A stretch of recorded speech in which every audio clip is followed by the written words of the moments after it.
Welcome to the Spawn Chunks, episode number 181 for Monday, February 21st, 2022. My name is Jonny, but the internet knows me as Pixel Riffs, and joining me, as always, is my good friend Joel Duggan. Hi, Joel. Hello, sir. And if your beard is long in the tooth, I realize we're talking to a very specific section of our audience, you might want to listen to the render distance where all three of us, hint, hint, talked about beards and how we've been handling the beards this winter. If you would like to know who that is that I'm talking about, you're going to just have to hold on for one more second while I talk to you about the monthly Minecraft Patron Hangout, which is happening this coming Saturday, February 26th at 12 p.m. Atlantic time. That's UTC minus 4 hours. The live channel and details will be posted in our Discord. This is going to be for members of our Discord only. This is a casual chat where Jonny and I will hang out with our patrons, thank them obviously for the amazing support, and just talk about what they've been doing in Minecraft lately. This is the first of these events, so obviously they will develop over time, but it's going to be an awful lot of fun. If you are a member of our patronage, then please keep an eye on the Discord and join us this coming Saturday. And joining us this week, Mr. SlicedLime has managed to grace us with the very well presence after some schedule dodging and sorting things out in the last couple of weeks. The tech lead for Minecraft Java Edition, a YouTube content creator making videos on forthcoming Minecraft updates, and a member of the Legacy SMP, also a streamer on Twitch, and at SlicedLime on Twitter, although please report all bugs to the bug tracker. SlicedLime, welcome to the show, my friend. Thank you. I'm super happy to finally be here, despite illness and everything else. Yes, and you are not the first developer we've had on the show, but you join a storied list of our guests at this point. It's going to be a delight to chat to you today. And speaking of what we've been doing in Minecraft lately, that's what we usually start off the show with, and as tradition dictates, the guest goes first. So what have you been up to in Minecraft lately? Well, there's been an awful lot of Minecraft news going around, so I've been doing a lot of news video work, which sadly means not actually playing the game all that much. But when I have been playing the game, I have been on Legacy SMP, where I'm playing. I make both the videos and stream from there. And so one of the latest projects on there has been to make a bulk villager trading machine, if you will. We're calling it a pest dispenser for villager trades. And, well, basically the idea is lots of people have trading setups where you get a certain enchantment or you want this certain weapon to be really good. Well, we want a setup for, I want lots and lots of glass or something like that. So you want to trade the same thing and you want to trade lots of it. So you need lots of villagers. But instead of wandering around and trading with one, trading with the other, we figured it would be really fun if you would stand in one place and have the villagers come to you. So I've been building this really big machine to sort of transport the villagers around. When you've traded with them, detect that with some redstone mechanisms and make them go back to where they can restock, basically. So that's a pretty big project. I think I've got something that works now. I'm going to build the whole thing and hopefully not find out that I was wrong. So that will be interesting to see when I complete the project. That sounds exactly like what I need in my world, because I feel like whenever you buy an enchanted book or something, you got like a mending villager, for example, you buy all of the books you need and then you realize that's all the mending I need. And so I find villagers always become like a place I can buy glass so I don't have to go and mine sand for ages, or there's a bunch of really useful resources hidden in those trades that we tend to overlook because we're always going for the power trade, the diamond pickaxe, that kind of stuff. Yeah. I think we identified 3 things that we want lots and lots of on the server. It's glass, it's quartz, because everybody loves yes. building it with quartz. 100%. And it's experience bottles, because we want to be able to basically put like a station of like, oh, your gear is kind of low. Yeah, here, pull this lever, stand here for a bit, and you're good to go again. Mm-hmm. So we want to just get tons and tons of XP bottles, which requires a lot of trading.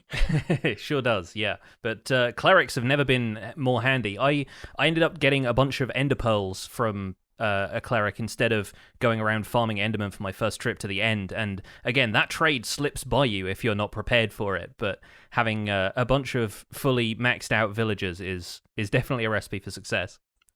It's a really convenient way of getting that too. Like bartering was super popular in some versions, and now it's less common from them. So I find that the villager trade is actually a pretty nice way of getting it early in the game. Yeah, definitely. What about other stuff on streams? Because I know you've been playing a few different data packs that some of them you've kind of coded yourself, other stuff that's just kind of really community driven. Is there anything else like that that's been in the rotation lately? That's right. Yeah, I know you've talked a whole bunch about a bingo on the show already. Mm-hmm. I've been playing that too. Yeah. I've really been enjoying that, although sometimes you get into these runs where you just some slight mistake causes you to lose so much time, and it's really frustrating, but I'm really enjoying that. And then the second thing that I've been doing is, well, it's another thing that you've been talking about on the show before, I think. I made a data pack a while back called Half-Hearted Hardcore. That is a really, really tough challenge, as you probably know. Mm-hmm.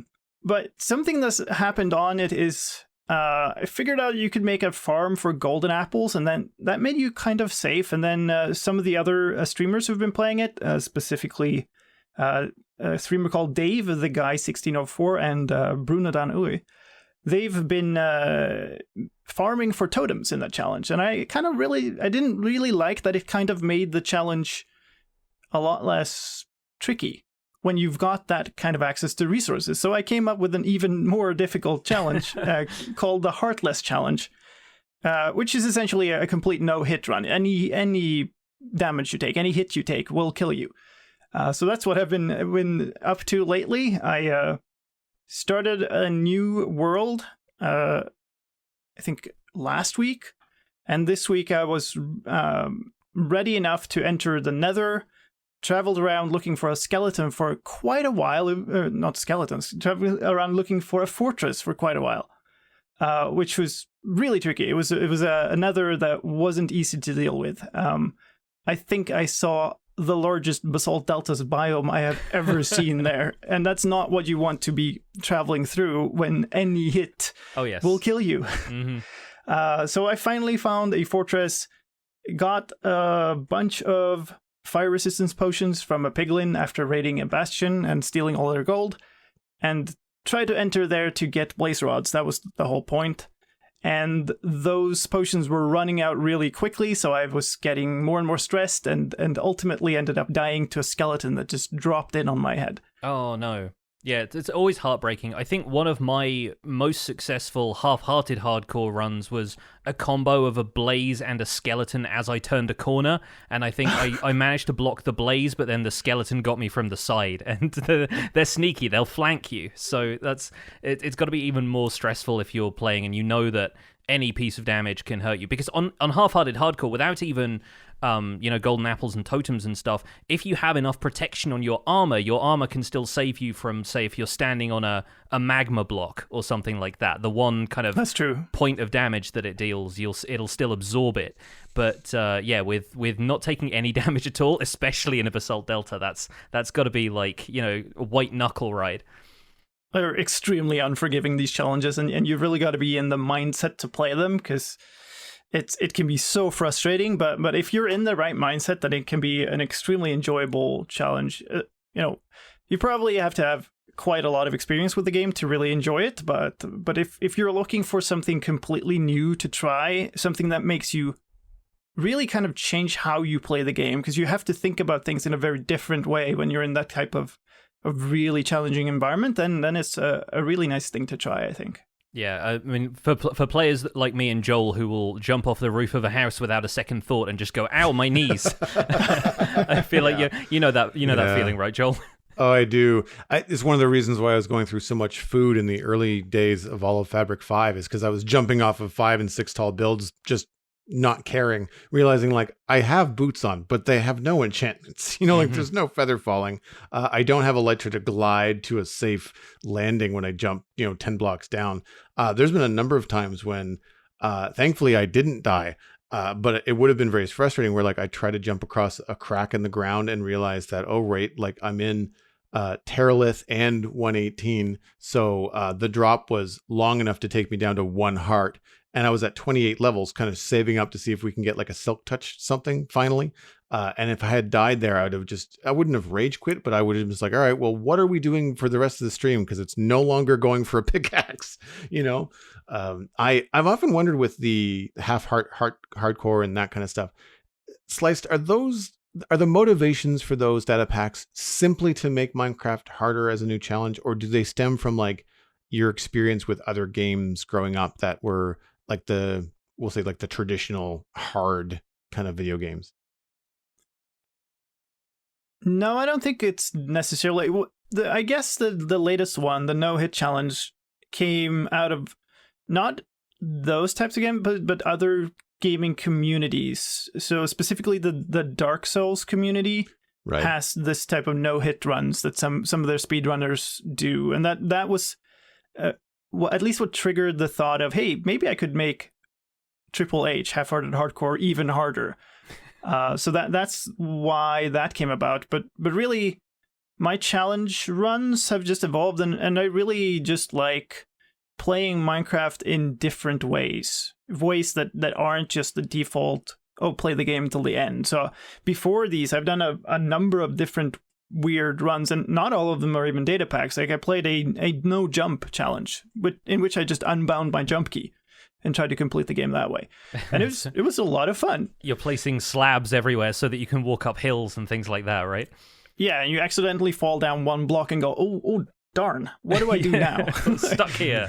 Wait, I have enough sticks to create one ladder. Okay, I'm saved, you know? Mm-hmm. Yeah, well, in my survival guide world, I'm pretty happy that I'm not going to die if I take any damage, because I've just moved into a dripstone cave, and really just running around on the floor is a recipe to take damage. It's intense. And I'm slowly turning this into a kind of fantasy-heavy mining project kind of base build, where the highlights so far includes converting one of the pillars the sort of massive pillars of dripstone blocks into a lava farm with cauldrons now. So I'm farming infinite fuel if I want to use that for bulk smelting stuff. And there's a lot of copper around, so I'm thinking I'll do something with that later on, maybe make a massive blast furnace array. I've also built a geode around my nether portal, and instead of trying to emulate the Minecraft style of geode that you'll find generating naturally in the world, I went more for the gift shop crystal kind of window display kind of geode, where it's more kind of triangular shaped and upright. And I was really happy with that. Put a couple of other layers of material around it, and it came out looking really nice. So I've been running around taking a little bit of extra damage from just like running and jumping, because if you fall a block onto pointed dripstone, you do still take damage. But it's a fun place to build, and the cave itself is massive. So every angle I look at this thing from, it's so atmospheric, and it goes even deeper than is visible from the surface. It goes down to, about 20 or something like that in the floor of the main cave, but then you go around a corner, you go down another 30 blocks or so, and there's dripstone in the deep slate layers as well. So I'm having a lot of fun exploring that, and I still feel like I haven't seen every corner of this place yet. I was catching up on your videos and saw the thunderstorm that you could witness from inside the dripstone cave. That was awesome. The hill is kind of carved out in sections where the cheese cave carver has just opened this thing out, so you can see a bunch of holes on the hillside as you approach, and then from the inside you get the dramatic, like the atmospheric lighting that happens when lightning strikes outside, and it's chaotic and fun. It also means I have to increase the brightness on all of my video footage when I upload to YouTube, because otherwise you can't see anything in there. It's just grainy and black. But I'm slowly lighting the place up as well, trying to figure out ways that I can light with more than just torches, especially now other light sources are so much more viable for mob proofing. And it's proving a really interesting challenge. So I'm trying to mix that in with obviously the tutorial aspect of the series that I do, but it's been a lot of fun just to get my teeth into a build project again. With as dark as the new caves are, where this is a dripstone cave and a lot of the surface is going to be covered by pointed dripstone, obviously you don't have to worry too much about what's above you, but with all the stuff below you, are you finding that there's more or less mobs spawning in the biome?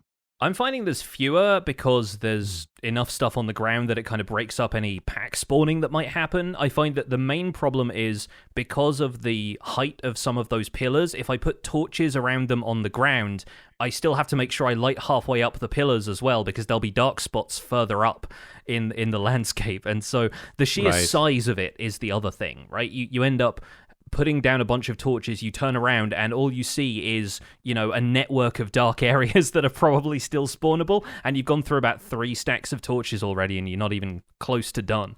So, yeah, it's been fun working with a space that large, which was something we probably couldn't even do without carving it out ourselves in previous Minecraft updates. But, yeah, man, it's going to be a long-term project, and it's a lot of work. The only other thing I've done this week is check out the experimental Deep Dark Snapshot live on stream. So before I get too deep into that, we'd better start reading the news. Sounds like a plan. I'm going to kick off with Minecraft Java Edition 1.18.2 Snapshots 22W07A. This is the... I don't want to call this the boring stuff because this is probably sliced bread and butter, but we're getting this out of the way before all of the excitement of the Deep Dark experiments. So we got some technical changes coming in, including biome tags now being used to determine which biomes a structure can generate in. So if you want your custom world generation data pack to spawn desert temples in the mesa, or the jungle, or the void, you can do that now. The other fixed bugs of note include rooted dirt being replaced by rooted dirt replacing cave vines. That's now been fixed. Grass blocks generating underwater. Tropical fish in lush caves spawning in bubble columns. Enchanting table registering blocks diagonally above the bookshelves as blocking the bookshelves. And the game crashing when attempting to open the beacon GUI. All of those have been tidied away and fixed in that snapshot. Shortly after the snapshot, the pre-release 1 for 1.18.2 was released. Changes in that release include that users running Minecraft in a 32-bit environment will receive a warning in the main menu about the upcoming end of 32-bit environment support. Technical changes in pre-release 1. The data pack version is now 9. It is now possible to add custom structures in experimental data packs. Locate and locate biome commands now support tags, prefix with the hashtag to distinguish from normal IDs. The locate command parameter is now configured structure rather than structure type. For instance, you can now use /locate village underscore desert or /locate shipwreck underscore beached. A lot of cave generation is now configurable through data packs. Configurable structures and caves. The full details of these changes are going to be in the Minecraft.net article linked in our show notes. A couple of quick hits are that a new registry was added for density functions. Caves are created by combining those together. The game now generates and stores data-driven configured structures, and experimental data packs can add new structure sets. Fixed bugs of note in pre-release 1. Structure-related mobs do not spawn in flat-type world generation. Player movement favors x-axis when in a corner. Ruined portals never generate in super flat worlds by default. Strongholds do not generate in certain customized worlds despite the /locate saying otherwise. There was also a pre-release 2 earlier today, but we unfortunately didn't have time to fit that into the show notes. You can go and check that out at minecraft.net as well. But the one we've all been waiting for, at least most of us have been waiting for, a very scary snapshot. We'll have a link to the Deep Dark Experimental Snapshot 1 in the show notes as well. It says, find out how to dive into the Deep Dark. Keep in mind this is an experimental snapshot. It's still a work in progress, and nothing, including the structures and the Warden, are in their final form. So the features we've got on the list for Deep Dark Experimental Snapshot 1 include adding the Deep Dark biome to the overworld. The Deep Dark generates below Y0, but it's a relatively rare biome. It's not like every deep slate cave is now a Deep Dark biome. It doesn't quite work like that. You'll notice them by patches of skulk appearing, and there is a chance for an ancient city structure to generate. There are also no mob spawns throughout this biome, except for the Warden. Ancient cities are a structure which, as aforementioned, can appear in the Deep Dark biome. The centerpiece is a large frame with a mysterious block called Reinforced Deep Slate. We don't know what it does, and nobody is telling us quite yet. There are corridors with wall blocks on the floor so that your footsteps can be muffled as you explore, and there are side rooms with chests and usually a lot of skulk blocks.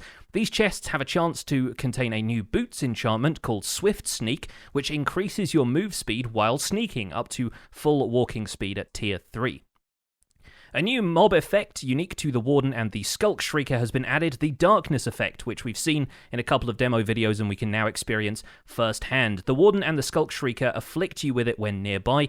It's a little bit different to the Blindness effect. The fog kind of rolls in from the distance. And to control that, there is a new accessibility slider that's been added in the options menu called Darkness effect. That controls how dark things get. Right now it's the equivalent of turning your brightness from bright down to moody, I think.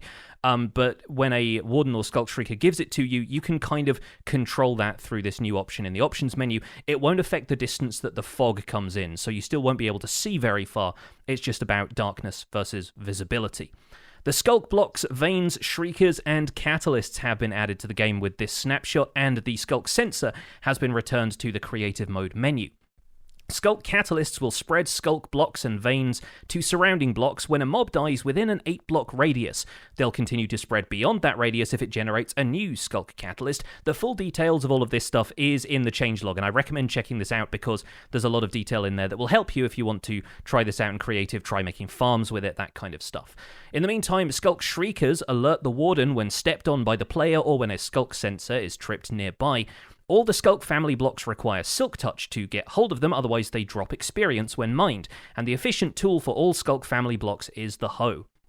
Finally, the one we've all been waiting for, the Warden, has emerged, and it emerges once Skulk Shriekers have been tripped enough times. It tries to locate the player by vibrations and smell, so even if you aren't moving and making footstep noises, it can still sniff you out.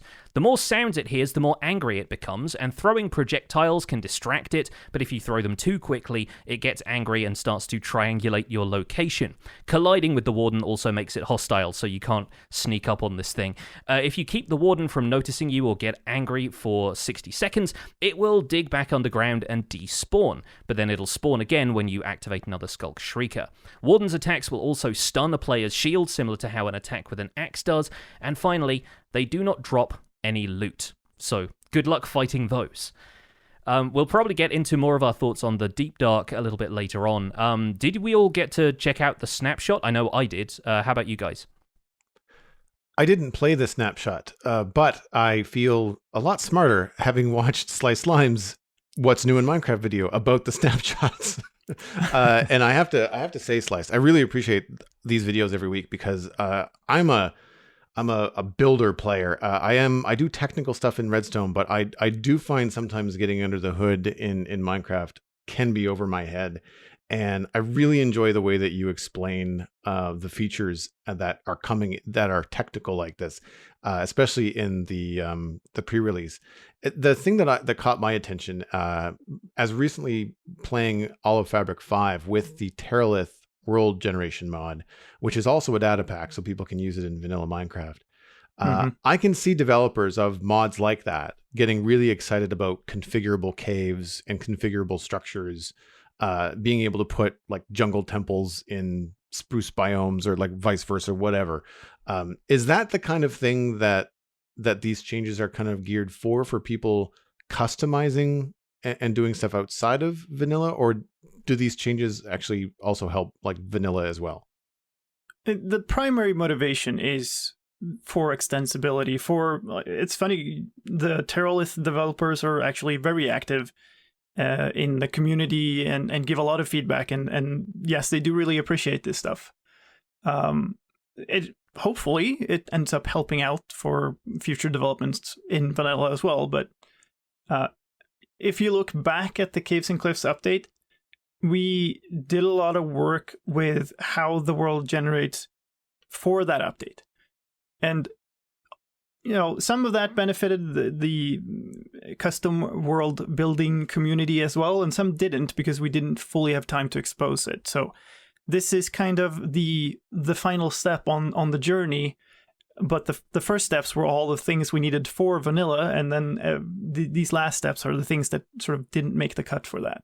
Yeah, I definitely saw a few folks on Twitter both getting excited about this and expressing some light-hearted frustration that it didn't happen sooner, or it happened in a dot release. Because there are some folks who've been working on bits and pieces, mods and terrain gen stuff, and they're just kind of going, that's exactly the thing I needed, and the thing I had to like code around when I was trying to place a few structures in the world and do some of that stuff. So obviously, I'm sure long term it's going to benefit them a great deal, but you got to feel for them occasionally when this stuff comes out, like right after they've just spent a bunch of time on working it out for themselves. Oh, totally. I didn't get a chance to play the Deep Dark Experimental Snapshot, and I know we're going to get into like first impressions later. But I've made a decision after the experimental snapshots for 1.17 that I did get into last June, just May, June, something like that. I think I'm gonna just not play. Like I'm not gonna get into the experimental snapshots. I think the first time that I personally will experience the Deep Dark and the Warden is going to be, at least in survival, it's going to be when it's released. I think that part of it is a personal thing where like I've experienced performance issues with experimental snapshots in the past, and it's not a dig, it's just a note on my experience, and I just end up not having any fun. I find it very distracting. It takes me out of the game. I've discovered, not a huge fan of starting over in vanilla just to specifically go do one thing, right? Like to just go get the Warden or experience the Deep Dark or whatever. For whatever reason, I feel like I'm more curious about what that experience is going to be for me on the Citadel after 4+ years of, doing that and seeing what that experience might be. And I think the Deep Dark and the Warden are cool. I'm just not super into PvE in Minecraft. Shrug, like that's just kind of where I am. But I'm enjoying watching everybody else kind of experience it. So far, I've just kind of taken it in through other people's videos. Yeah, I think the thing about the Deep Dark in particular is you're going to go there, like, even if you're not into the challenge of, let me go fight the Warden, which I don't think is something that a lot of players are going to want to do anyway, because this thing is tough as nails. But also, I think most people are going to be there either for the redstone capabilities of sculk sensors, or they're going to be there for sculk blocks and a way to get those renewably, because I think that's a really interesting block set, and it has a new aesthetic for Minecraft that tends towards like a little bit more of the dark, creepy thing, but is one of those blocks that you can use in a variety of situations. Like I can imagine an arcade carpet being made out of sculk blocks, as long as you don't mind it being kind of squishy, as though you're walking around on it and somebody spilt their Coke, and that's the squish sound that your feet are making. But yeah, I think there's going to be reasons to go there even if you're not into the PvE stuff. But I guess for like a first-time experience in this, it's not in a permanent world. You're not really going to have a chance to mess around with the blocks all that much, and you can just go and build them in creative if you wanted to try the blocks out in a palette.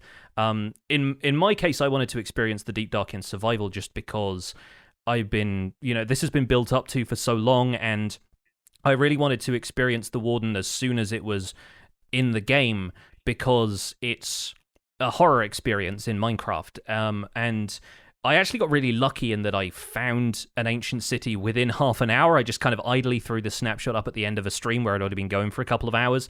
And I was extremely lucky, because having tried to load up a few more worlds and find the Deep Dark without any commands used or anything, I have had a hard time finding it any other time.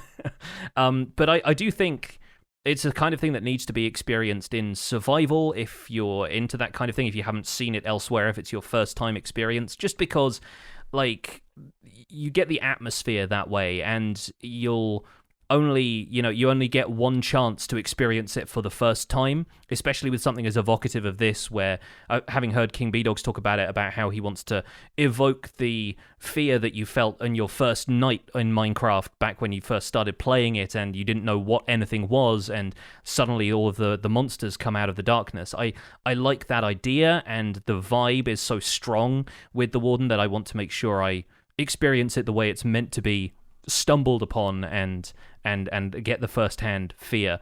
And oh boy, I was feeling it. It's a very, very fun experience. Slice, what's been your kind of first experience like with the Deep Dark Snapshot? So usually with snapshots, I kind of have a lot of experience with them even before they go out. So it's a little bit of a spoiler sensation, I guess. I've this time around, because there are multiple developments happening at the same time, I've been focused on the 1.18.2 release and the structure configurability and all of the customizable world generation. And so, of course, I see development of the Deep Dark going on, and I know, okay, we're doing approximately this and that with the Warden, right?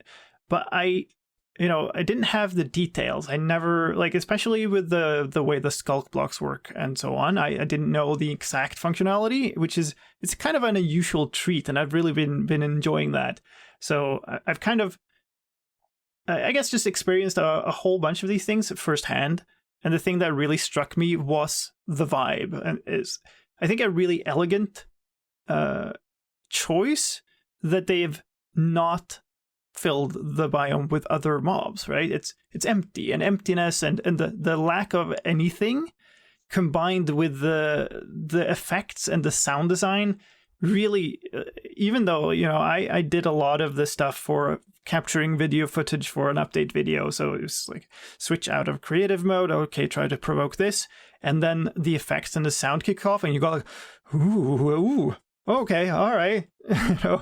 It's really, really cool to see that vibe going on, and I really, really did enjoy seeing that for basically the first time while I was working on this thing, on this video, and not while tinkering with code. Yeah. So that's really nice. I've not played it in survival yet, though, so that's an experience I'm looking forward to.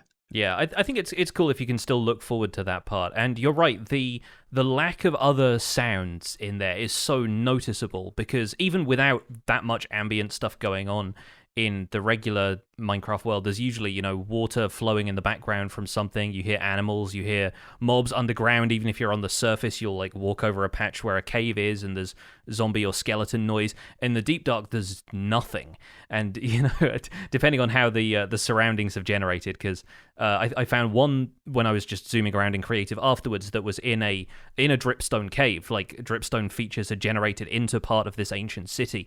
And so you still got the atmospheric drips from the dripstone in the ceiling, but that even made it more atmospheric, because there's just one tiny sound and you think, is that going to summon the Warden? Is that the thing that's going to trip this off? So nice. there's definitely an oppressive silence when you go down there, which really adds to the whole feeling. And do the drips trip the sculk sensors? I don't think they do, because it's more ambience than anything else. It's not interacting directly with the world, and it's not producing vibrations. I've had many people correct me in the comments of videos where I've said something about the Warden detecting you based on sound, and they're like, it's vibrations, and I'm like, well, that's kind of what sounds are, but yeah, fair play for making that distinction, because there is, within Minecraft, a mechanical difference that we are all going to have to get very used to before long. What do you say we check out some email? Yes, yeah, we want to thank everybody who wrote in to this show in particular, because we did announce that Sliced was going to be joining us, so we got a couple of really fantastic emails from members of our community. If you want to email the show and get your emails read, not perhaps to a developer, but potentially to other guests in future, or just to myself and Joel, you can email us at spawnchunkmail@gmail.com. Joel, why don't you read this first one? First email is from Pixel Sage, prototyping. Hello, Jonny, Joel, and Sliced. After watching Secrets of the Warden, the YouTube video, I was wondering, does every single new Minecraft feature go through so much prototyping, testing, and balancing? If yes, how many prototypes do developers draft for a new feature? Is it based on the feature? Does the team also keep in mind the community feedback you will be getting after releasing a feature in the form of a snapshot? Thanks for an amazing game and a wonderful podcast. Pixel Sage died out of pure trauma after seeing the terrifying prototype Warden. You can't blame them. No, right? We have a lot of passed out death from Warden sign-offs in our inbox this week. Yeah.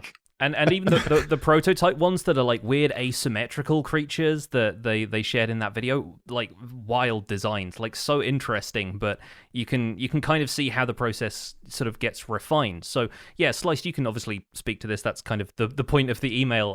How much do you see of this with new features, and how common is it that things will go through months of iterations or something before you hit on the exact thing you want to add?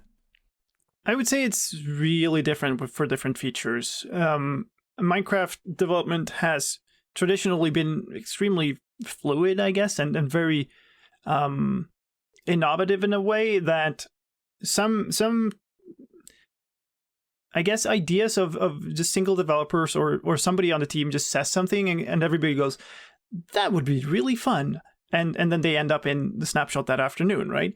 So that has happened. But then also some things like the Warden and other kind of more centerpiece features of an update will go through a ton of iterations, and sometimes there's only slivers left of the original idea because there's been so much iteration that the thing changed 4 times over, and you end up with like, that's really cool. I think I know where that came from, but it's not the same. So it goes through iteration in terms of behavior. It goes through iteration in terms of art style and how the thing is supposed to look and sound and feel, really. So it's really hard to say like, oh yeah, we got through this amount of iteration on a feature, because sometimes we just nail it, right? Sometimes something comes up, we go like, yeah, that's obvious, let's just do it, and it turns out really well.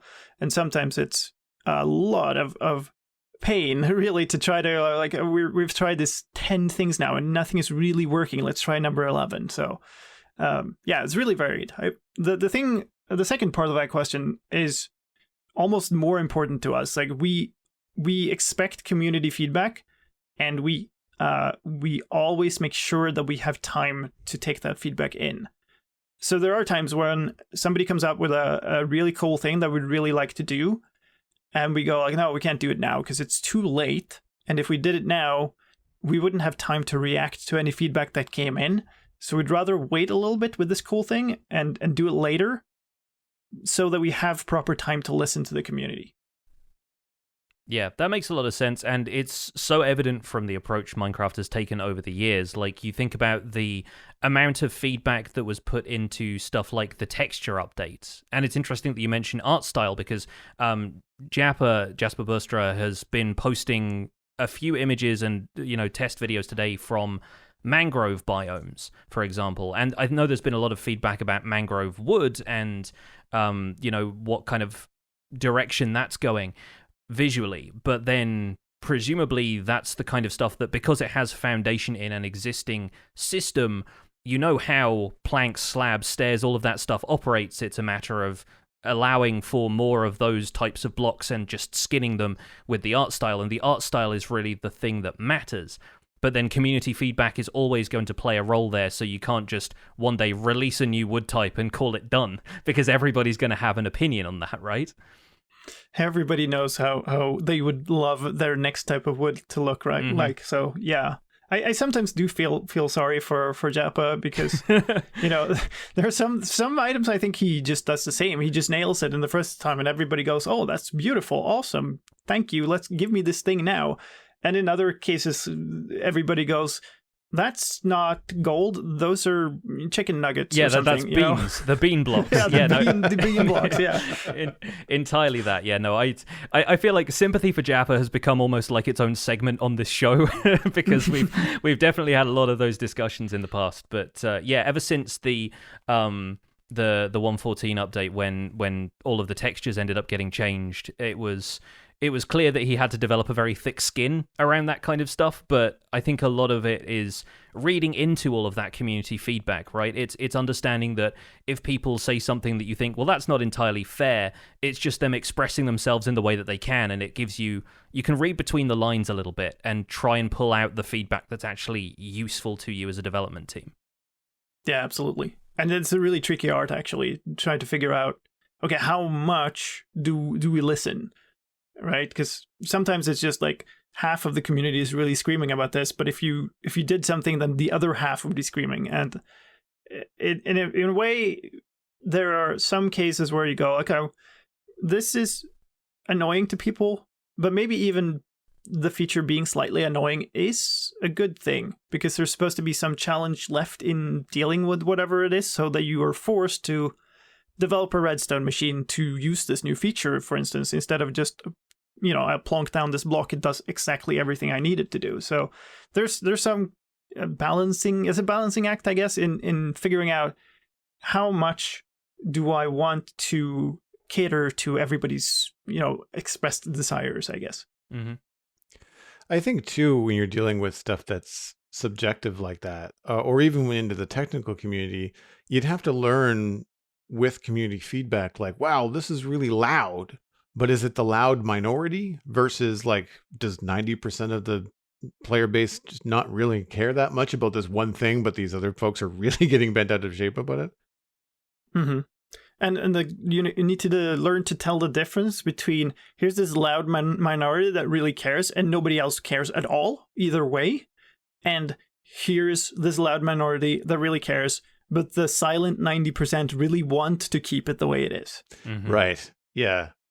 Because obviously, complaints always just ring louder than compliments a lot of the time, just in normal culture, not just Minecraft. In terms of like moving away from the subjective stuff, I have a follow-up question from Launched into Orbit that came in via email.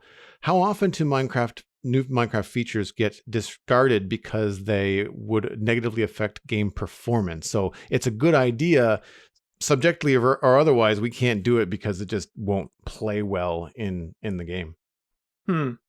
That does happen. And I don't think it happens after much development. I think we're pretty good at kind of evaluating the technical impact of suggested features early.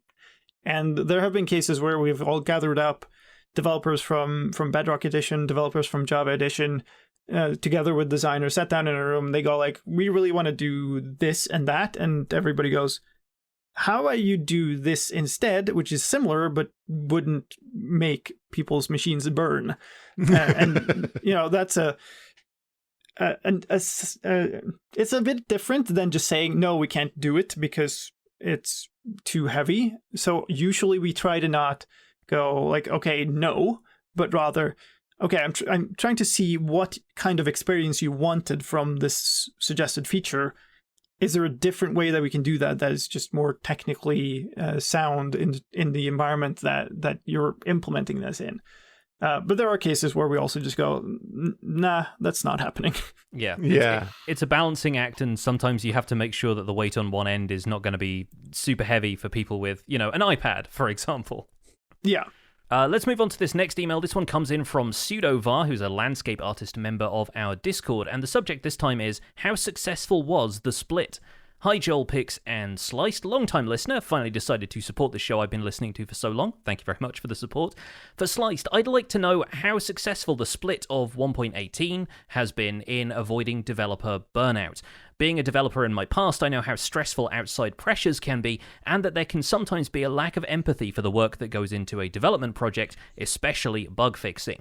Do you think that Mojang having such a big following and engagement with its community allowed you to do this without seeing the community backlash we've seen with other studios when either delaying release or shipping incomplete software?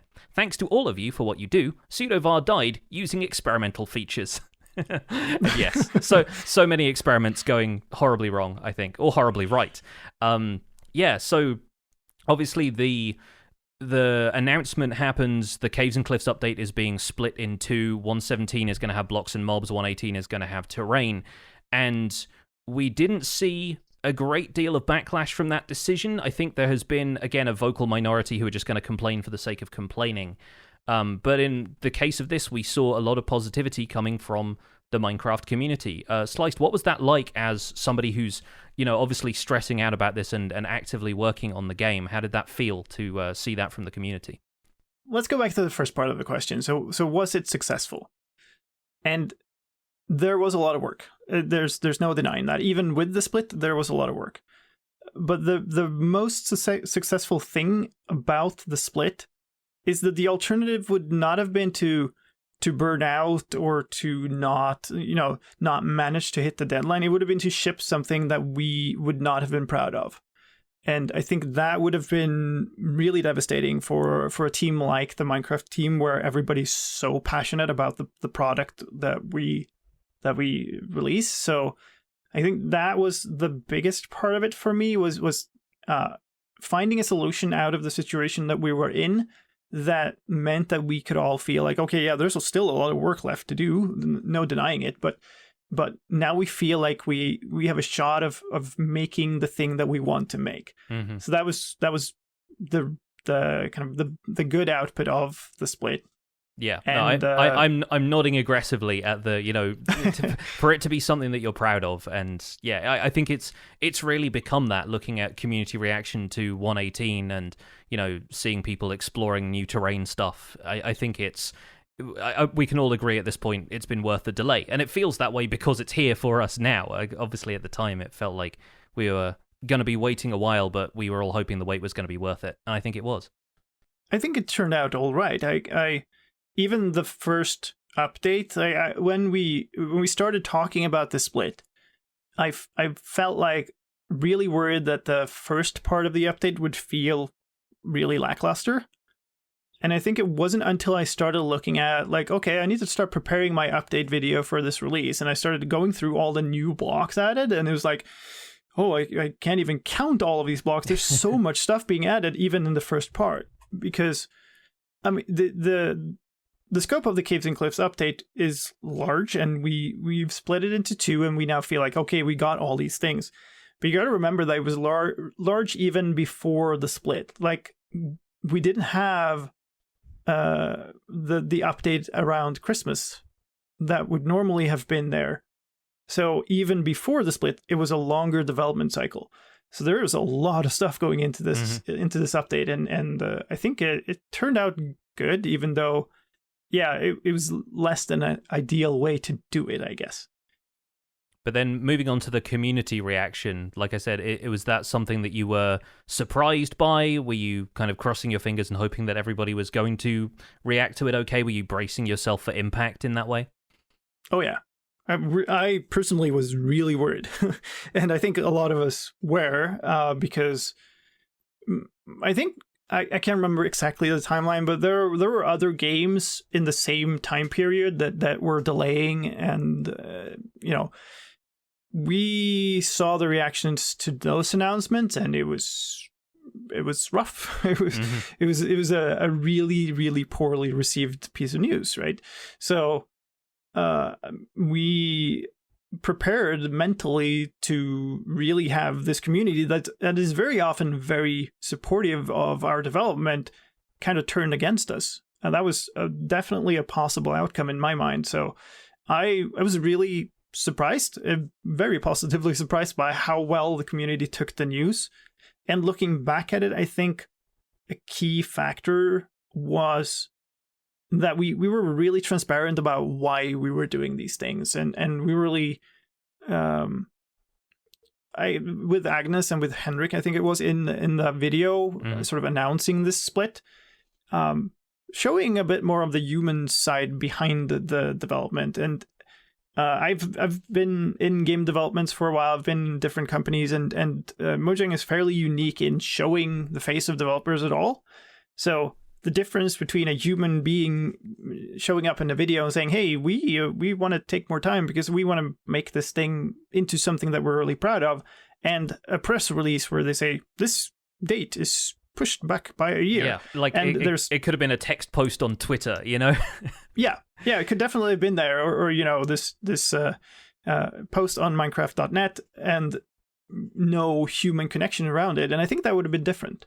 Yeah, it feels like brave, I think, for developers to kind of put themselves out there and say, we're doing this for like the health of the team, and because we want to push through with this vision that we have for it, and we want to release something that we're proud of, but still to put their faces to that publicly is, kind of a difficult thing. And I think it showed, but I think Agnes and Henrik did such a good job delivering that everyone thought, yeah, we're in safe hands. I think it's good to see them both so respected in the community, and as a result of that, I think they're the ones to deliver news like that, I think.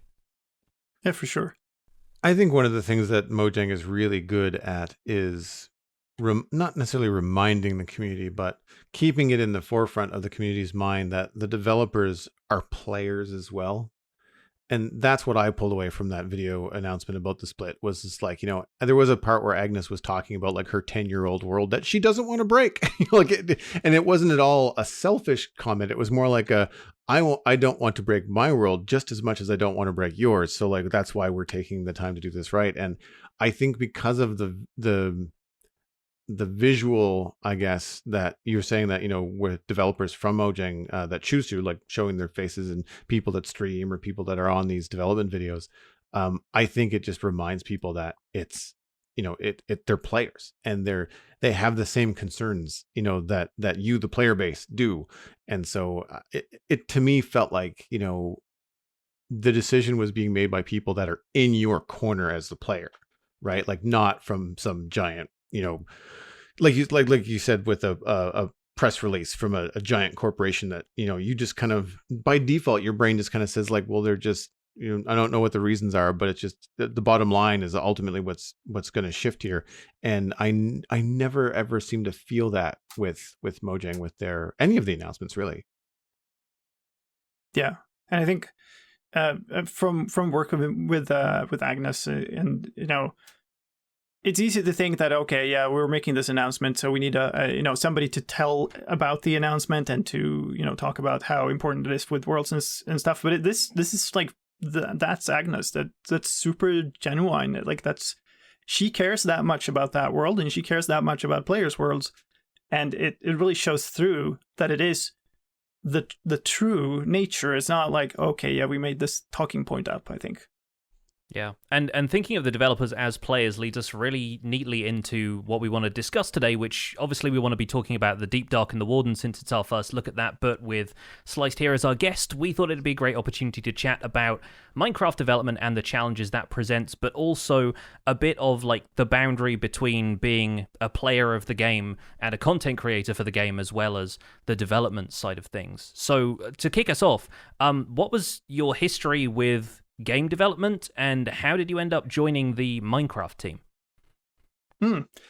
I have been a game developer for quite a long time before I joined Mojang. I worked for Electronic Arts and the DICE studio in Stockholm for 11 years about. I was kind of on my way out from there. I made one too many Battlefield games. I was going to say, like, EA DICE. What they're famous for. When I think of DICE, I always think of the Battlefield logo. So yeah, that's your history. Yeah, I worked on 5 different Battlefield games, I think, and then Mirror's Edge Catalyst, which was a blast, a very different project within that studio. But I was Minecraft, by the time I left, was out for a few years. I had started my YouTube channel, playing Minecraft, making things in Minecraft, and so on. And that was fun, and it kind of got me into this feeling that I want to make something that is my own. I want to be able to do my own projects.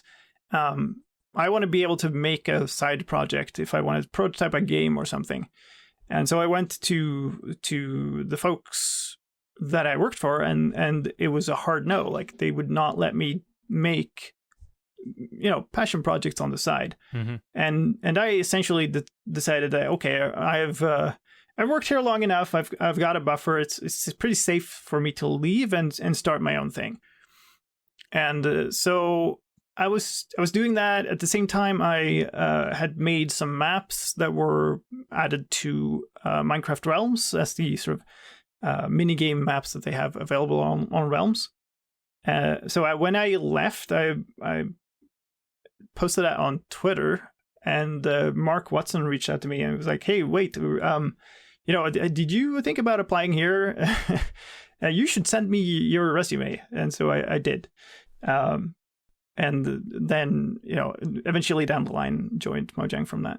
That's awesome. And it's, again, funny how, like we were saying earlier, like everybody who's joined the Mojang team was not involved in its inception because it was created by one person. So we end up with like so many fans of the game, so many people who are just kind of creating stuff for the game on the side. You got the modding community, you got map makers like you who have a foundation in coding, programming stuff, just joining up as fans and being able to start working on the game they love. I look back through the history of your YouTube channel, and like your oldest videos are stuff like command block contraptions and things like that. So did that appeal to you about Minecraft inherently? Was it the fact that, I can code within this game using the game as a framework? Or was it more just like a general interest in Minecraft and that ended up being what you made the YouTube videos about? Well, I played a lot of Minecraft. Before command blocks were really a thing that you could use for map making and such, I played a lot of Minecraft just as a player. You know, went through phases of discovering new aspects of the game. Like I played a lot, built my castle. You know, I built a lot of minecart rail stuff. I had very complicated redstone mechanisms for controlling minecart stations and such.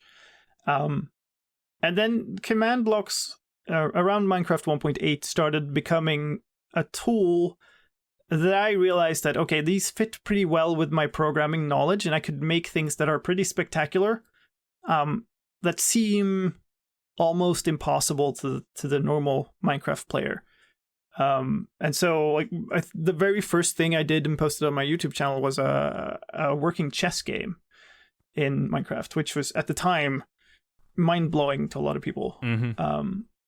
So that's kind of how I got started, and there was a little community of creators who made these type of contraptions, and we all kind of collaborated, and a fair few of them are still around and do, you know, more advanced things in Minecraft and have moved on. And I think the challenge packs that I make, the data packs that I make, are still kind of a nice heritage from that era of the YouTube channel, even if a command block contraption isn't really, like, it's weird in a way, because the capabilities of the game have grown so much that some of the things that were almost magical back then are now trivial. Yeah, because the game is so much better at doing this type of contraption thing. So my follow-up question was going to be, do you think the command block is kind of a lost art now? Because I think that a lot of that stuff was replaced, but first by functions and then kind of broadened into data packs. Do you still find people doing stuff that only command blocks can do, or has all of that been kind of taken over by data packs now? I think there were very few things that command blocks are actually the right tool for nowadays. Like, I mean, functions are still the same commands that you would put in the command blocks. That are just a lot more nice to work with and a lot easier to deal with in many ways. When you first came on at Mojang, in what capacity was that? Like, what was the first kind of like position? That's an interesting story. Like, I've been in many different positions at Mojang, actually, even though I've been there a lot shorter than I was at DICE before that. But I started out on the Bedrock team, actually, in a sub team that no longer exists. It was a project that ultimately was shut down and never shipped. But as part of that, I came in. It was very related. Part of the thing that we were working on within that sub-project was touched into commands, and it led me down a line where I needed to extend commands in a way that was impossible in the engine. So one of the first things I did was actually completely rewrite the command parser for Bedrock. So from coming in, having worked a lot with command and command contraptions, I ended up implementing them for Bedrock almost entirely. Wow. Which was fun. But yeah, that sub-project shut down after a while. I've since then served as sort of the interim technical lead for the Minecraft launcher for a while, because we didn't have a lead for that project at the time. And then from that went into my current position as tech lead for the Java. It's the team names internally have changed a little bit, so but it's essentially tech lead for the Java platform, you could say now. Mm-hmm.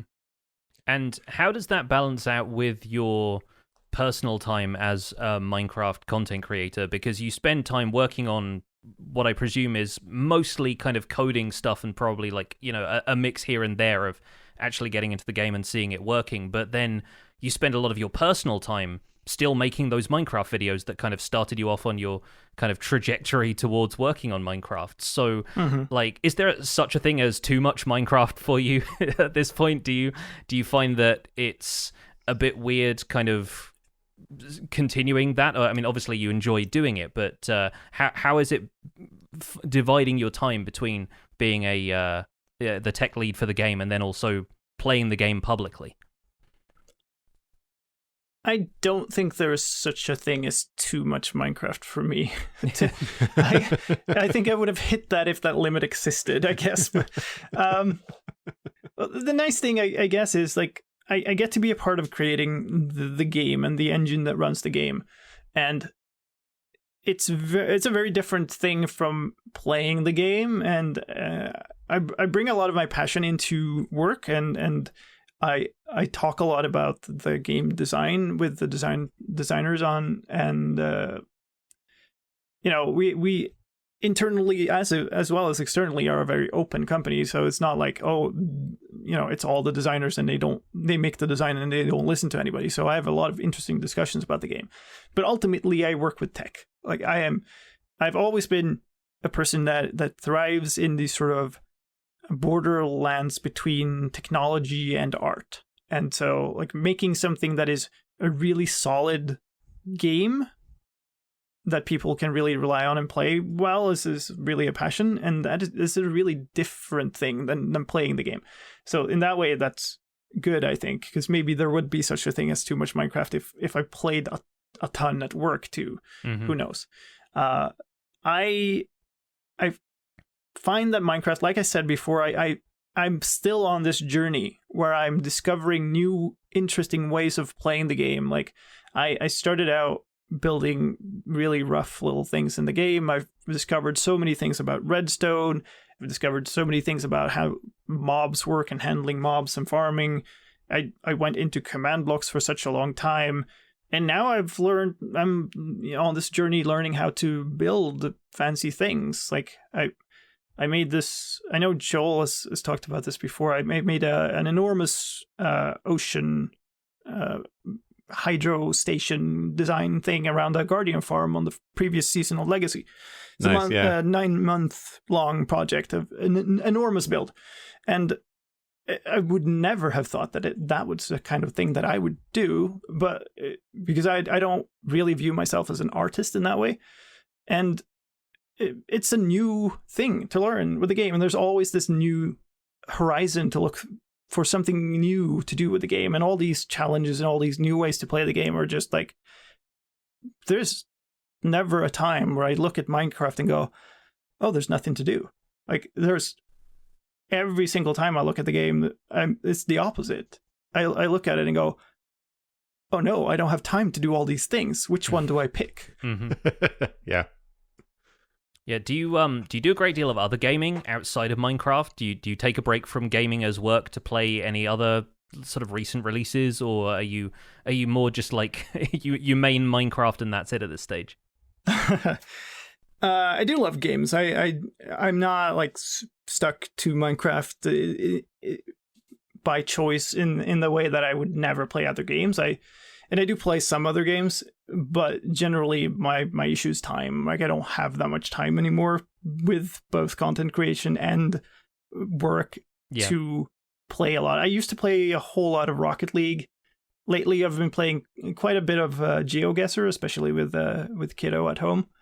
So that's been fun, but it's not like I don't really do like gaming sessions anymore because there's simply not enough time. And honestly, just health-wise, I feel like I spend enough time at a computer or a screen that it's probably better for me to get out on a hike. So sure, yeah. I try to do more of that type of stuff as a relaxation from playing. Yeah, you've just about got time to do the Wordle or whatever, and then you're like, okay, out the door, time to go. Yeah.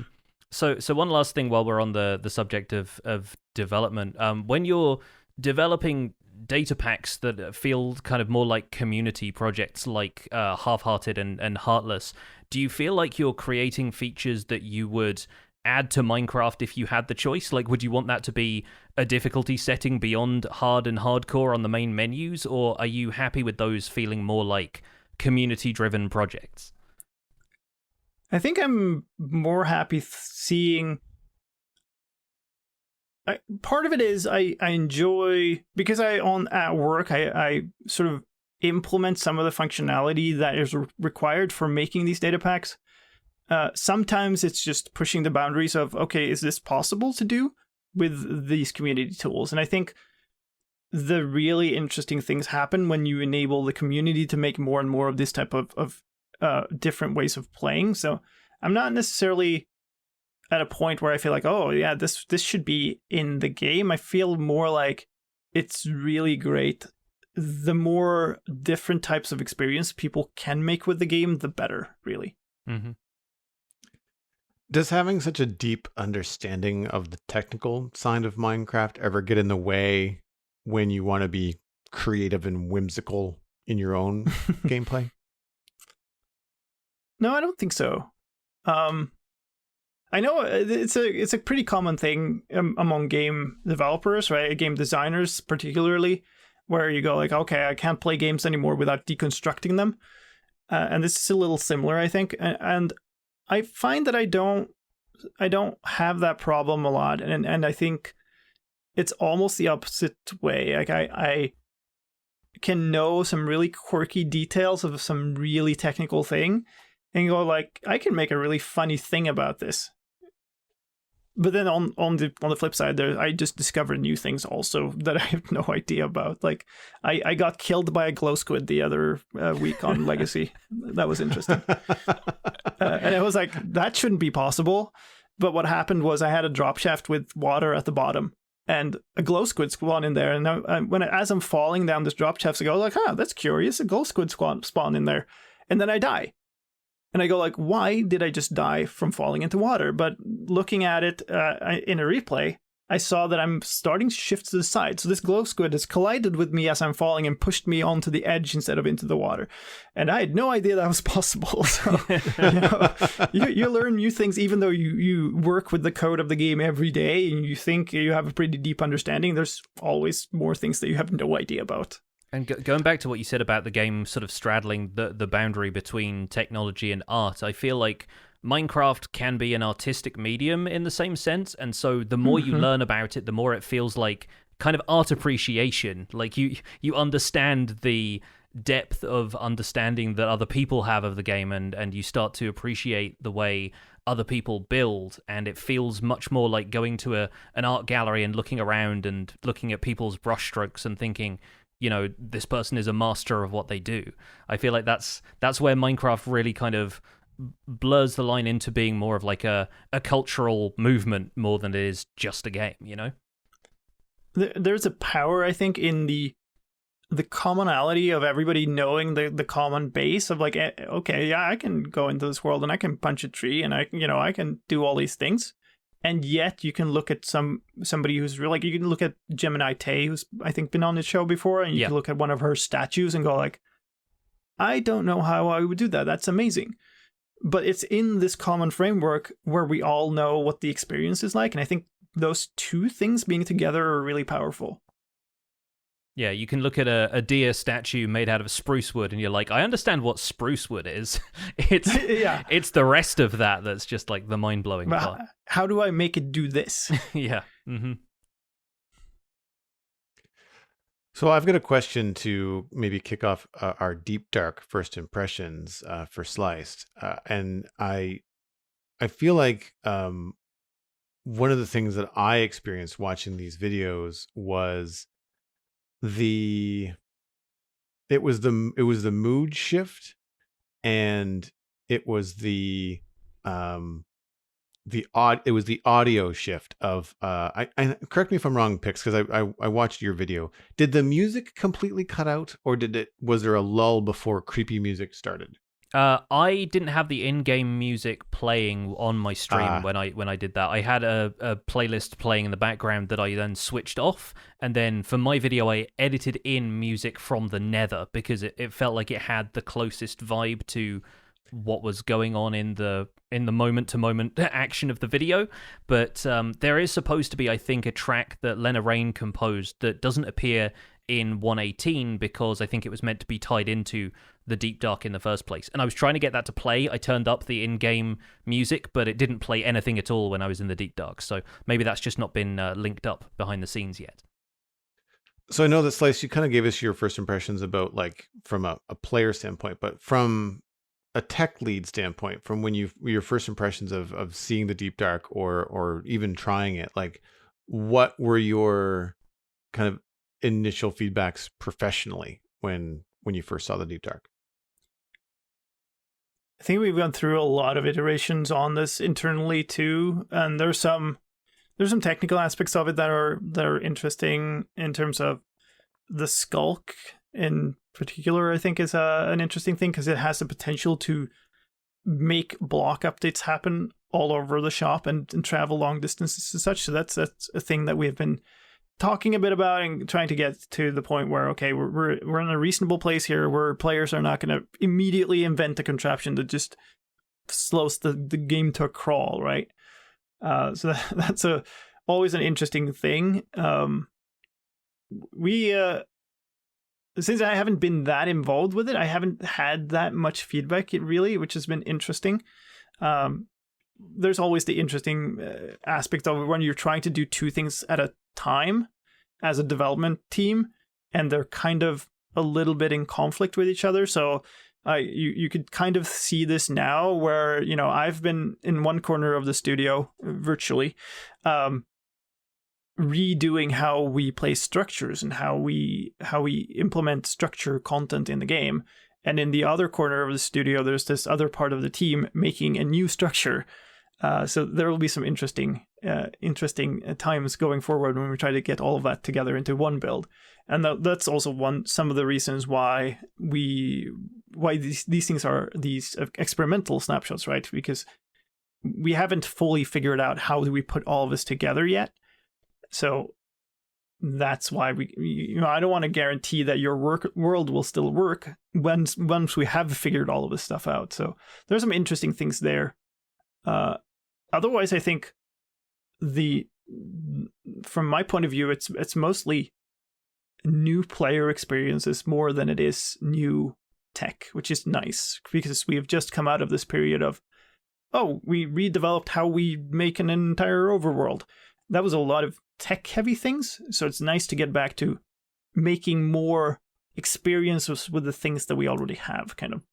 Yeah, expanding the framework of the game to allow for coordinates below 0. I know from talking to Henrik about this was way more difficult than, it sounds incredibly simple just to talk about. It's like, it's a number. You just subtract 64 from that. No, not the way it works.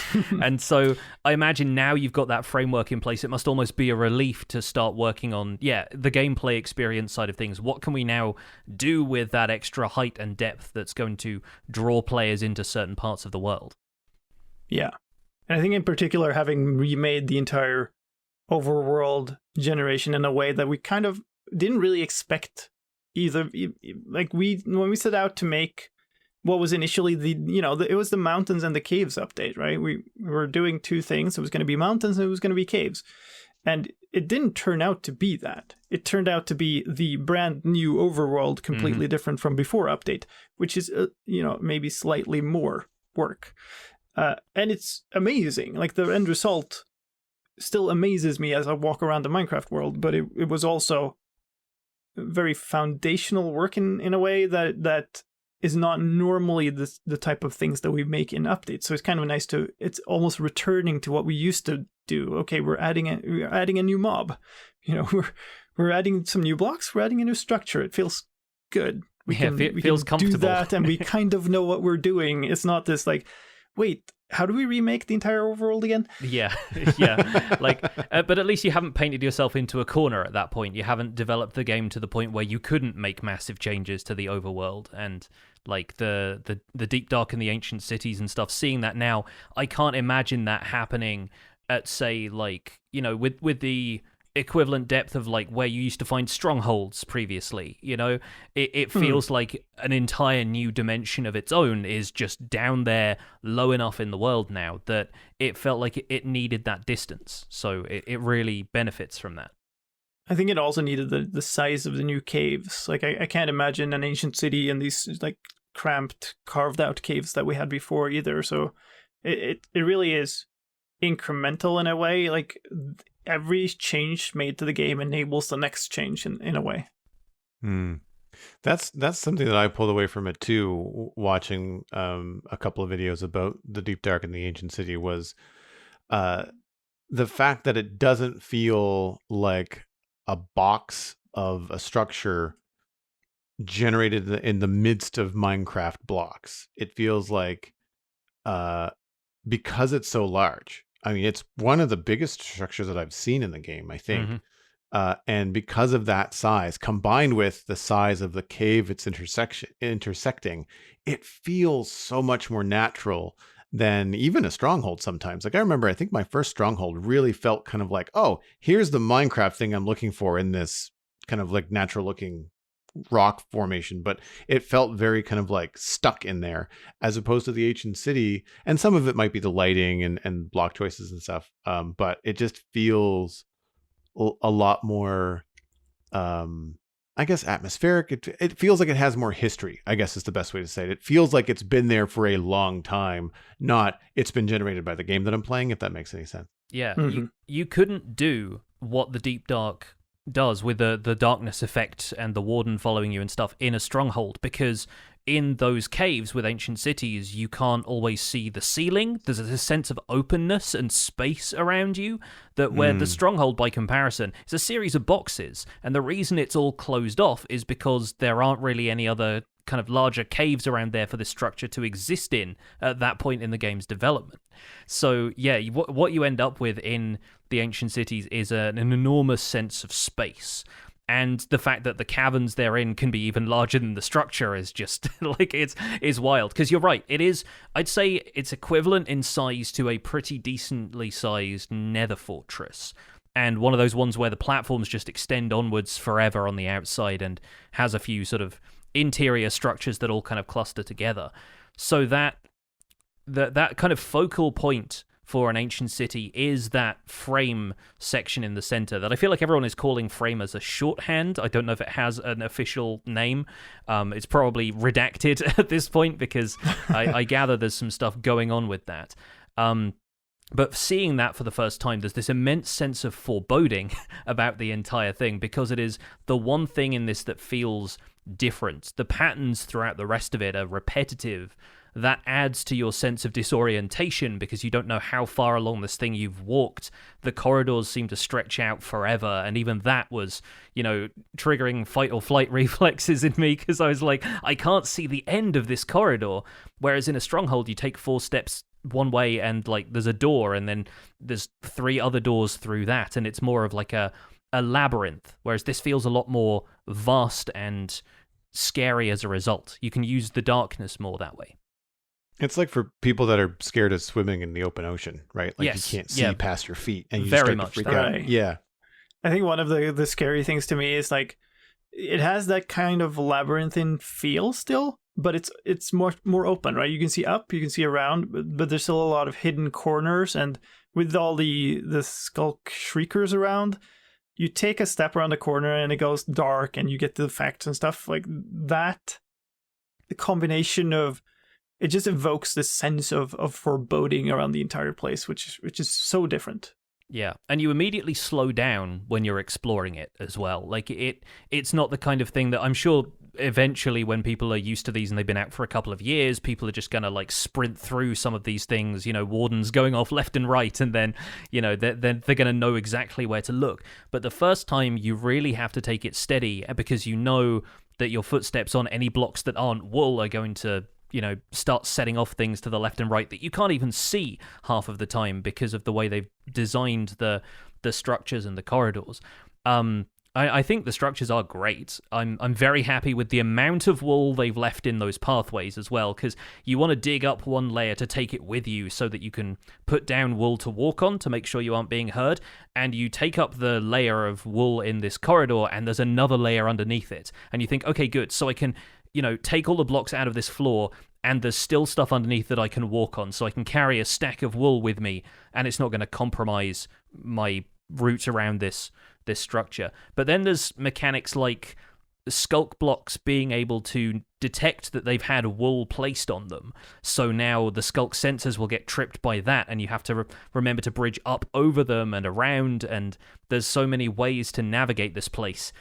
But it's not the way you just sprint through a cave placing torches. It's going to be a completely different style of exploration. I got the impression that they were insulated walls, because I noticed that you called them like wool hallways or wool pathways. I looked at them as like the insulation that you would find in a normal home, like there's walls on either side and then blocks of wool in between, as if they were trying to make the environment more quiet, whoever built, the ancient city. Soundproofing is effectively what they're doing. Yeah. Yeah. And I think there is certainly an amount to be gained from the impression that gives you, the lore that it conjures of, whoever has designed this place knows about the Warden, knows that they, need to be quiet around this area. So they've left you with pathways, or they've insulated walls so that you can hopefully avoid being heard for a certain amount of time. And there's so much there already that still feels like a mystery. For now, the reinforced deep slate block that's in that central frame can't be obtained in survival, is piston pushable, but might not stay that way. Apparently that may have been just something that was an oversight in the process. But it's otherwise wither immune and dragon immune. So the dragon will fly through it, but it won't break the blocks the way it does with anything else you bring to the end. And people have already used it to make things like wither cages. It's effectively movable bedrock, and you can break it after a while with a netherite pickaxe or whatever. It just doesn't drop anything. But in terms of lore, the implication is this is some sort of portal. Because you see a big frame like that in Minecraft, you think, okay, that's a portal to something. But to where and why is the two sort of big remaining questions. And I assume we're not going to get that in the wild update, because it seems like a much larger question than the scope of this update that we've learned about so far is going to, take into account. And I'm not going to ask Sliced for an answer about that one way or the other, because there's definitely stuff that hasn't been clarified about this that the team is keeping secret. But looking at that for the first time, there's this really intense sense of like foreboding and wonder that I get. Slice, did you summon the Warden, or were you like sneaky like a fox and kind of get in, get out when you were looking around? Well, see, I wasn't playing in survival much, so I was, kind of purposefully summoning the Warden whenever I was doing it. So I haven't really had that experience yet, which is, I'm looking forward to it. I think from my point of view, I'm sort of halfway in between the two of you, in that I want to play it. I want to play it before it's out probably, but I'm going to wait for a little more iteration before I actually sit down and try to do a full like heist on an ancient city in survival mode. I think the very first iteration is going to be rough. I've seen people complain online that it's too easy to cheese and such, and I know already at Minecraft Live, King B-Dogs talked about, okay, we know that we want to sort of cheese proof this mob. Yeah, he said the same thing on this podcast when he came on to talk about it. Yeah. Yeah, and obviously there's work left to do there. So I know the type of player I am because I do a lot of these challenges. I would definitely find one of those cheese method, and then it would kind of ruin it a little bit for me, even though I chose to do it myself. So I think I'll wait a little bit and then try to get that experience in full. Yeah. Do you have any does the player in you immediately go to there is stuff that I can use the Warden for? Are you planning to throw it into a farm somehow? Are you thinking about that kind of stuff yet, or are you still waiting for the mechanics to be ironed out before you decide this is how I can use this to farm experience or whatever?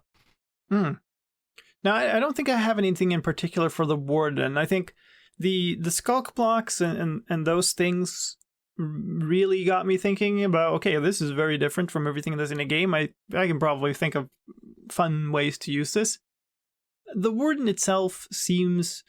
I don't really have a place for it in my kind of player vocabulary right now, because it's kind of a boss, but you don't gain anything from killing it.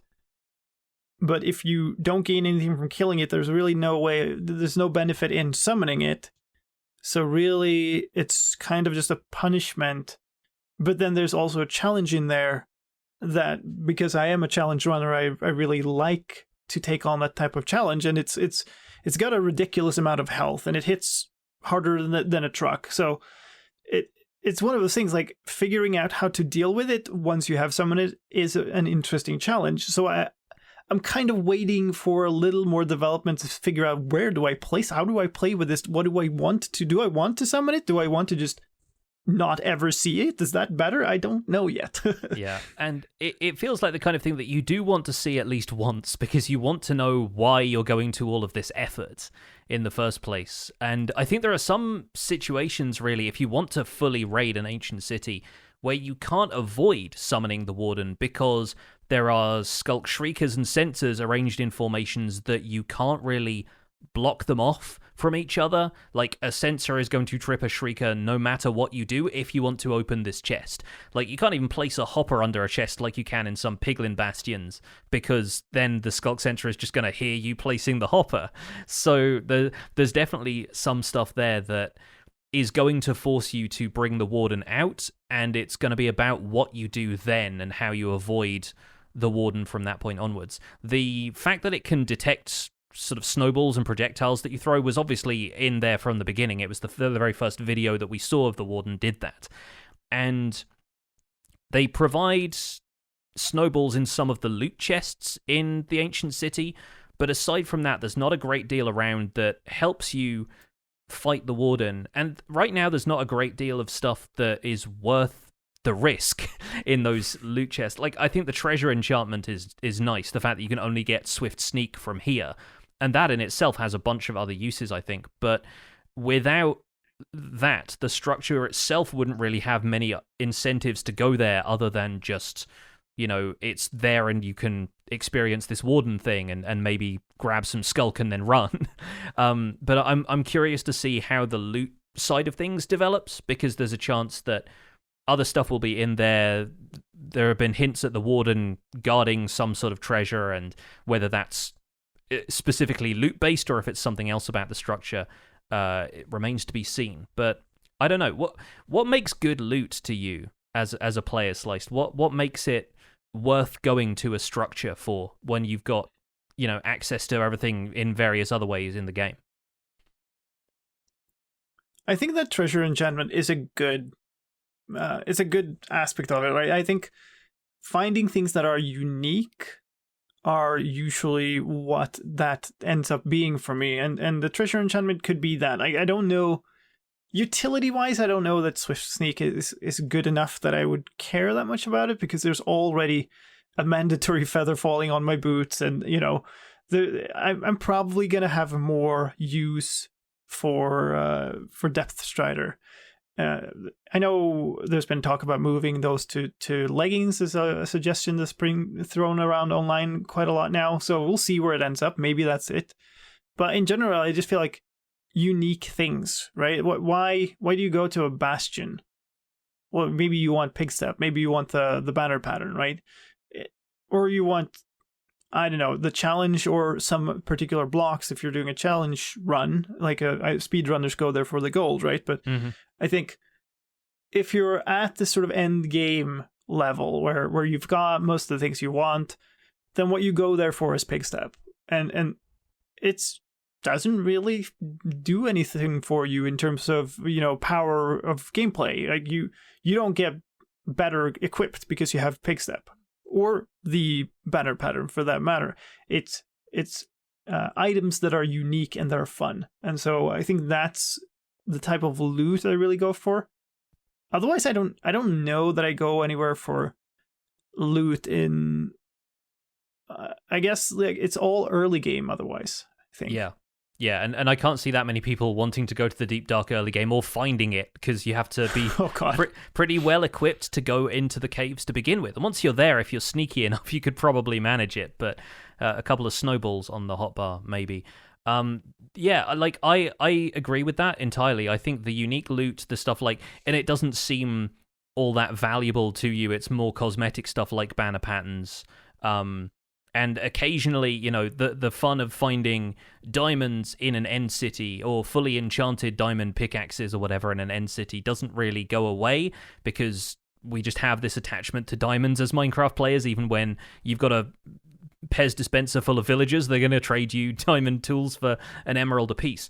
But I think it's still just the novelty of finding something that you spend so much time in early game trying to get and is such a coveted item for a while. And I don't think that they can put stuff like that in the ancient cities, because then, you know, it feels less exciting finding them elsewhere. And at that stage, players will already have most of those tools. Even stuff like netherite feels like it needs to stay exclusive to the nether. So putting a couple of netherite ingots or a block of the stuff down there still doesn't feel like the right move. And I'm trying to figure out what on earth the right loot for the ancient city is, but I'm really not sure at this point. I think you found a skulk sensor in a chest, did you not? Yeah, there are a couple of the skulk blocks, but it still feels like there's just something about the way those items are arranged that doesn't feel like other, you know, loot chests in the game do. The way the items tend to be spread out in something like a Desert Temple loot chest when there's a whole variety of different things that can be in there. It felt a bit more like an afterthought to me, that somebody's just kind of squiggled in a couple of candles and a couple of skulk blocks, and it's all of the stuff that you can get from the environment around you. So it's not something that you need to risk opening one of those chests to get in the first place. Right. So right now the loot screams placeholder, aside from the enchanted books. And I don't know what else that looks like, but it's going to be fun and very dangerous finding out. I think that's kind of where my brain was going as you were talking, is that, like, I think about the end and I think about shulker boxes and elytra, you know, and I think about the nether and I think about netherite, wither skulls, and eventually getting to kill the wither and get a beacon, right? And I think about the deep dark, and obviously we're not there yet. Like, I don't know what is in those chests. The swift sneak is cool, but probably not enough for me to say, oh, that's the equivalent of like elytra. Like, yeah. No, you know, like it needs something. I mean, that's why it's an experimental snapshot. We're not there yet, you know? Yeah, definitely. I feel a little bit like that's also too much, right? Because the end is really kind of the end of the game, if you will, in a way. Right. That's why it's named that. So you get the end level items there, right? Mm-hmm.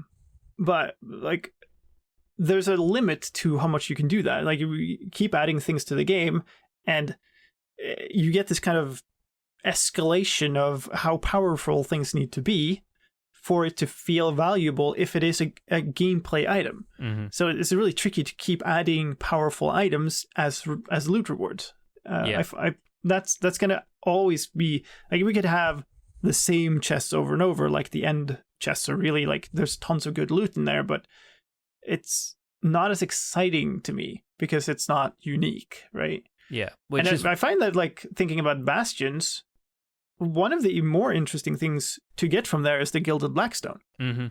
Yeah, because, unique like, blocks. It's a building like block. It's unique. It's really fun. I can have a detail on a build that I know is really, like, it's tough to get, and therefore it's not just, okay, it's like any other block. So sometimes just having unique blocks around, like, right now you can't get the reinforced deep slate, right? So that can't be one. But maybe that type of thing is like going into an environment, maybe the reward is found, like, it's the environment itself rather than opening a chest and picking out an item. Yeah. Maybe a better parallel would be the nether wart under staircases in nether fortresses. Like, that's the only place that you can get it at first. Yeah. Once you get it, you can grow your own, but you can't find it anywhere else. And maybe that's a better comparison to the kind of thing that you'd want to find in the deep dark, would be something that you can't get anywhere else. It's going to be really tricky to get it, but once you get it, you can then use it for, like you said, like a decorative block, or it has some other purpose in the game, you know, more than just like finding something that you've got somewhere else.